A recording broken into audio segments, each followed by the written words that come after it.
Michael has a question. I read it. He got his account flagged for spam, probably because a competitor was pissed that he was taking up all the, dominating with the videos. And that happens, Michael. Unfortunately, it's a pain in the ass. You can ask for reconsideration. However, if you were using like Hangout Millionaire or something like that where it's a bunch of spam videos, I wouldn't even waste your time because they will not reapprove your channel or, they won't give you your channel back. They won't if it's a bunch of spam stuff. If it's a bunch of original videos, then yeah, you can actually ask for reconsideration, and it's kind of a process, but you can get it back. It's a bitch, but it can be done. So the question that he has is, what is your advice on how to protect our channels and our work? I'm thinking I don't want all my eggs in one YouTube channel basket, but the tiered IFTTT network can only be launched from one channel. That's not true.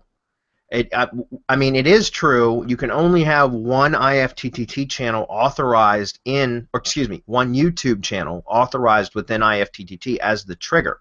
However, if you have a channel that gets terminated or flagged, then all you have to do is go into IFTTT, go to channels, select YouTube, and authorize a new channel. All of your recipes that were created will stay intact, and all it will do is swap out the actual trigger channel. So it's very simple to swap out the YouTube channel with another one, and all of your networks can be triggered from the new channel just by authorizing the new channel instead of the other one. That's it. So you don't have to go through and create all new recipes and all that. You don't have to do any of that. Okay?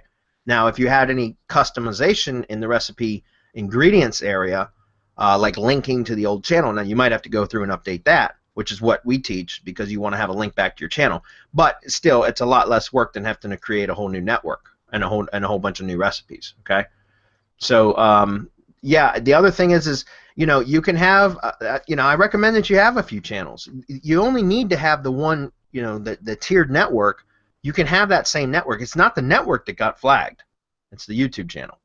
So you could have other channels. I mean, if it happens, you just create another channel, and then you start uploading the videos to there. As far as backing them up, the best way to back up, I think Adam can speak on that because he backs ours up using Amazon something. Yeah, there's no, and if I'm wrong on this, somebody please correct me because I've been keeping my eyes peeled for this because we obviously have quite a bit of video content. But if you're looking for a guide, I'll try to pull up something, but Real SEO, REEL SEO, they've got a bunch of good videos. They obviously do video SEO. And so there's no automatic way that I'm aware of to back up YouTube videos, which is crazy. But I guess they assume you're going to back up the original videos, which may be something you want to look into doing. But anyways, you can request an entire channel backup, but then that's going to involve you downloading chunks. So they basically give you a list. If you have hundreds of gigs of videos, you got to download them at, I think they're around 2 gigs a chunk, and then you've got to do something with those backups. So it can be pretty time consuming if you're backing up an entire channel. Yeah, hire a VA to do it. Yeah, then there's no good way to do an incremental backup. So let's say I back up semantic mastery channels today. I can't do like okay, give me a backup from this date to this date. I have to either do the whole thing again or find some software to download the videos, which is another option. I know there's a bunch of extensions in Firefox for downloading videos. Yeah. That may actually be your best bet. So. Yeah, and again, you can hire a VA to do that, Michael. I don't suggest you do that yourself. Hire somebody from Upwork. You can pay them $3.50 an hour. Let them do that for you, and just create a cloud storage account that they can upload them to. Like we do. What is it? Amazon Glacier.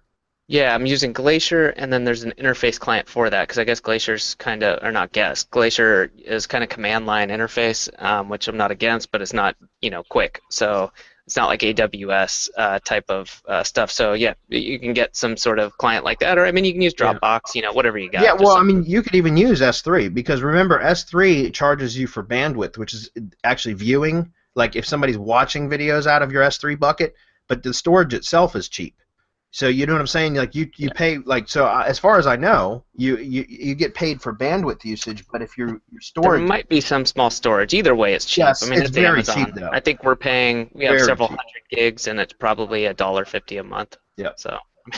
So again, that's what I would do is I would hire a VA to actually download your video. If you're using something like Hangout Millionaire that's creating the videos, and to be honest with you, Hangout Millionaire might even keep a copy of all the videos in a file, in a folder on your desktop. I just haven't ever dug through it to see. They probably do because they make them locally, right? The software, it's not I don't think the videos aren't rendered in the cloud. They're rendered on your machine.